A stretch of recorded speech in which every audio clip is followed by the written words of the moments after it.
l'Eucharistie comme commencé au bord du lac, sur la colline. Et comment Jésus ne pouvait-il pas penser à ces milliards et ces milliards de petits pains qui deviendraient son corps et qui seraient donnés par les apôtres de Jésus sur toutes les latitudes, longitudes, tous les siècles, les millénaires, à travers la terre entière, jusqu'à la parousie. Jésus a voulu donner son pain et ses poissons après 3 jours où tout ce peuple est épuisé, n'en peut plus, pour montrer que c'est vraiment le pain qui nous fait vivre, qui donne la vie, comme il le fait éclater dans un certain nombre de miracles, comme la petite Marthe, qui vit pendant 50 ans uniquement avec la Sainte Eucharistie. Et aujourd'hui, cette immense fête qui, depuis au moins 1000 ans, que François d'Assise aimait tellement, François d'Assise écrit aux chefs d'État pour qu'ils organisent des processions. Et ça va devenir une des belles traditions latines que faire passer Jésus dans les rues, les places de nos cités et à travers les champs et les prairies, comme on l'a déjà fait au jour de des rogations, juste avant l'Ascension. Je me souviens toujours, dans mon monastère de Clairvaux, combien on préparait cette fête. Les novices devaient faire des tapis de fleurs. Donc pendant 1 semaine, on ne faisait que ramasser des fleurs de toutes les couleurs. Heureusement, la fête coïncide avec le printemps pour faire ces tableaux, des véritables tableaux, je dirais presque des fresques, des icônes florales, sur lesquelles seul peut marcher le prêtre qui porte Jésus. Et on faisait cette procession dans tout le parc et une autre procession pour le jour octave, le jeudi suivant, mais alors dans le cloître. Et pendant mes études à Fribourg c'est un canton suisse qui était très catholique, il est un peu moins maintenant, eh bien la procession du Saint-Sacrement, c'était avec toutes les autorités civiles du pays, avec l'armée qui rend hommage, la police, la gendarmerie, les fanfares de la ville, qui sont extraordinaires, qui duraient 3 heures à travers toute la ville. Et quand Jean-Paul II arrive à Rome, c'est une de ses toutes premières décisions. Alors en Italie, on ne fêtait plus, on ne chômait plus. Et cette fête, comme on le fait encore toujours au Brésil, au Portugal, en Espagne, je crois, en Pologne, au Vatican, bien sûr. Et donc, Jean-Paul II dit, je vais, dès l'année prochaine, remettre la grande procession du Saint-Sacrement depuis la basilique Saint-Jean de Latran, dédiée aux 2 Jean, Jean l'apôtre et Jean-Baptiste, jusqu'à Marie, jusqu'à la basilique Sainte-Marie Majeure. Et pendant tant et tant d'années, oui, alors le cardinal chargé de la ville de Rome qui lui dit, Saint-Père, n'y pensez pas, c'est exclu, le maire communiste de la ville ne va jamais accepter, les Romains vont être furieux parce que ça va faire des embouteillages énormes au centre-ville, et de toute façon, il n'y aura personne. De toute façon, il n'y aura personne. Jean-Paul II qui répond, il n'y aura personne. Nous serons 2, Jésus et moi. On commence à 2. Voilà. Évidemment, il y avait tout de suite 80, 100 000 personnes. dès la première fois pour la joie des Romains. Et nous allions toujours à Rome pour cette fête, pour cette procession, pour avoir la messe du Saint-Père en plein air à Saint-Jean-de-Latran, suivie de la procession. Et nous avons vu d'année en année ce cher Jean-Paul II, qui était par excellence l'homme de l'Eucharistie. Toute sa dernière année, c'était celle de l'Eucharistie, sa dernière lettre apostolique sur l'Eucharistie, sa dernière encyclique sur l'Eucharistie, sa dernière JMJ, ça devait être Cologne, encore l'adoration eucharistique. Eh bien, on voyait au long des années Jean-Paul II qui au début portait l'ostensoir comme ça sur 2-3 kilomètres, avec une marche très ferme, et puis en vieillissant, son corps s'épuisant, on le voyait de plus en plus courbé sur l'ostensoir. Il ne portait plus comme ça, mais comme ça.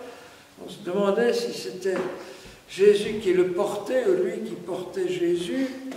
Et à la fin, quand il ne peut plus marcher, alors il se fait arranger une petite camionnette blanche remplie de fleurs, de roses et de lys, avec un prie-Dieu, et puis Jésus exposé sur la petite camionnette toute blanche. Et c'était très émouvant de le suivre tout le long du parcours en le voyant. Il n'avait pas un seul regard en dehors de Jésus. Pas un. Benoît XVI, lui, de temps en temps, il regardait la foule, il regardait les tapisseries affichées sur les maisons.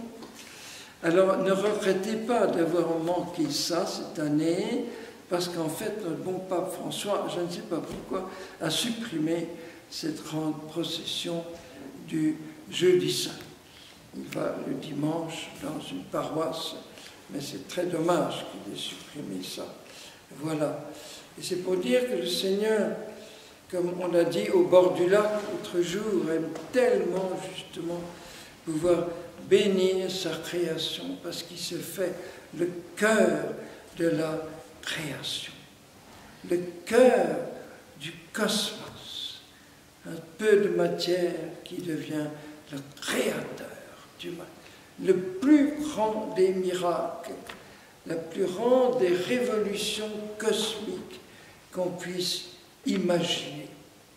Le cœur du cosmos, le cœur de l'humanité, le cœur de l'Église, parce qu'à travers toute l'Église, à travers le temps, depuis 2000 ans, non-stop, presque 2000 ans, en 2033, ça fera 2000 ans, c'est partout et toujours le même Seigneur, le même Jésus, reçu par tous ceux qui nous ont précédés au long des générations, celui que Bernadette, Charles de Foucault, François d'Assise, Claire d'Assise, Saint Bruno, tous nos saints ont reçu exactement le même corps du même Jésus, à travers le temps.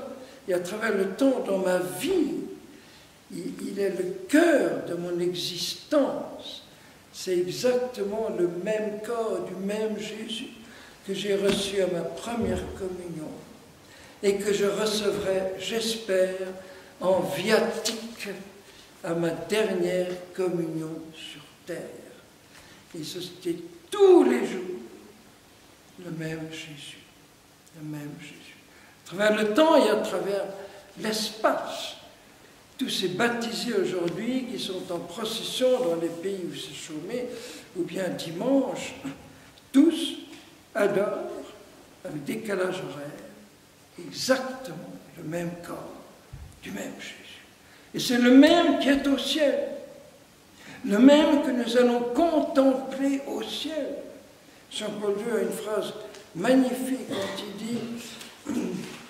dit l'Eucharistie est vraiment une parcelle du ciel qui s'ouvre sur la terre. C'est un rayon de la gloire de la Jérusalem céleste qui traverse les nuages de notre histoire et qui illumine notre chemin et qui nourrit c'est vraiment la nourriture de notre pèlerinage, comme pour Élie, vous rappelez Élie épuisé, qui reçoit la force de marcher jusqu'à l'oreille, jusqu'à la vision de Dieu. Et aujourd'hui, c'est le jour pour rendre grâce pour toutes les grâces reçues à travers le corps de Jésus. C'est grâce à l'Eucharistie que je peux vivre toute la vie de Jésus, qu'elle me devient contemporaine, qu'elle est actualisée dans chaque endroit de la terre et dans chaque instant du temps. Tous les mystères de Jésus qui s'insèrent dans ma vie quotidienne, c'est vraiment lui. C'est pour ça que les fêtes liturgiques ne sont pas des commémorations. Les souvenirs, ce n'est pas des souvenirs, c'est la réalité même, grâce à lui, dans son corps et dans son sang. Quand on lit les méditations du petit frère Charles de Jésus, qui a passé tant de dizaines de milliers d'heures, de jours et de nuits, jusqu'au fin fond du Sahara, depuis Nazareth en Galilée, à adorer Jésus. Quand on lit les écrits de Saint Pierre Aymar, quand on lit les écrits de Charbel Makhlouf, tous ces saints qui nous partagent tout ce qu'ils ont reçu dans l'adoration eucharistique. Et Dieu merci, enfin, il y a tout un nouveau peuple, un peuple d'adorateurs qui se lève partout. Les paroisses où il y a maintenant l'adoration perpétuelle, jour et nuit, se multiplient un peu partout. Pas encore assez en France, mais ça commence un petit peu. En Italie, entre autres, sous l'impulsion d'un prêtre de Milan. En Irlande, il y a maintenant 140 paroisses qui ont l'adoration non-stop, jour et nuit. Et dans vos différentes paroisses que vous allez retrouver, s'il n'y a pas l'adoration, suppliez votre curé d'ouvrir l'adoration aux adorateurs. Commencez par 1 heure par semaine, et puis 2 heures, et puis 3 heures, et puis toute une journée par semaine, et puis ensuite chaque jour, et ensuite jour et nuit. Il y a tellement de personnes âgées qui ont tout le temps, qui s'ennuient, qui s'embêtent. Le temps leur paraît tellement long. Alors ils essaient de meubler ça avec la télé du matin au soir. Il y en a qui saturent complètement, qui n'en peuvent plus, qui n'attendent que cela. Quand dans la ville de Fribourg, on a lancé l'adoration perpétuelle dans l'église, il y avait trop d'adorateurs. Enfin trop, jamais trop. Mais disons, pour assurer chaque nuit, c'est impressionnant, les personnes qui faisaient 1 heure chaque semaine, à 1 heure différente, tout de suite ça a été rempli. Et ça change la vie d'une paroisse, ça change la vie d'une paroisse. Organisez avec vos curés des processions du Saint-Sacrement. À Paris, je crois qu'on fait sur la Seine, sur la rivière, dans un bateau. Dis-moi, on a fait ça 1 année, je ne sais plus.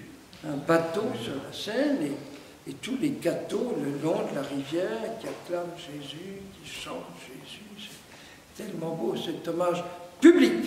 C'est un peuple qui se manifeste, qui n'a pas peur de se manifester. On participe à tellement de meetings, à tellement de... On peut bien faire ça pour Jésus 1 fois par an. Ils sont droits parce qu'ils sont agenouillés. Mais ils sont agenouillés devant le Père parce qu'ils sont enfants de Dieu. Devant la gloire de Dieu, nous nous mettons à genoux nous reconnaissons sa divinité et nous exprimons dans l'agenouillement notre confiance qu'il triomphe. Et c'est tellement triste de voir que dans nos églises en Occident, dans beaucoup, on ne s'agenouille plus. Ce geste biblique qui remonte à Abraham et bien avant, disparu. Il n'y a plus que le assis debout, assis debout, assis debout. Et encore, quelquefois assis tout le temps, même pendant la consécration. On a perdu le sens du corps, le sens des gestes. C'est pour ça que ce texte est tellement beau. À genoux devant ton Seigneur, debout devant ton dictateur. Amen.